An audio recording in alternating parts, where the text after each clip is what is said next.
The majority of companies going public, the truth of the matter is that in this current ecosystem, I think that a SPAC is really the more viable option. Why would a company, want to go through a SPAC transaction as opposed to, the more traditional IPO route? I'll say, for me, there's really two things that I think. Number one is creativity. You have so many ways that you can shape the transaction to where it has the potential to be something beautiful and works for everybody.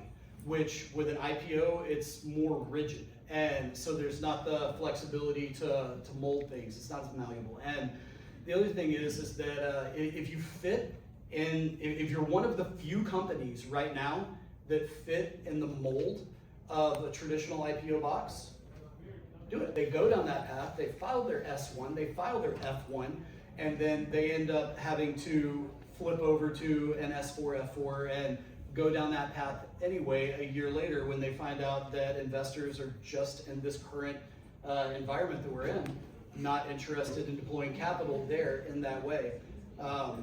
And so I will tell you that it seems to be that, as they talked about in the last one, Anthropic, you got your SpaceX, you've got these big juggernaut companies that are out there that are just killing it. They have fanfare, social sentiment, and massive dollars. And those guys, they're going to do an IPO, and everyone is going to celebrate them.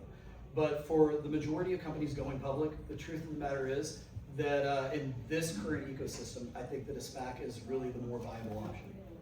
Yeah, I'd say a SPAC is good for those mid-cap emerging companies. IPOs have a narrow window. With a SPAC, you don't have necessarily that market window that you have to worry about whether it's pricing right at that time, because you can come out and do it. Whereas if you have a de-SPAC and you have the right kind of mix and the right story, maybe you can get retail to kind of come in and mix in there, and so that you have a lower redemption going forward. And I think that can really help if you're, because IPOs are great and certainly want to make them great again. And I think with SPAC, with that announcement, maybe you have the ability to tell that story because the SPAC is already a public company, so you have all this press release IR story that come out as you're going to complete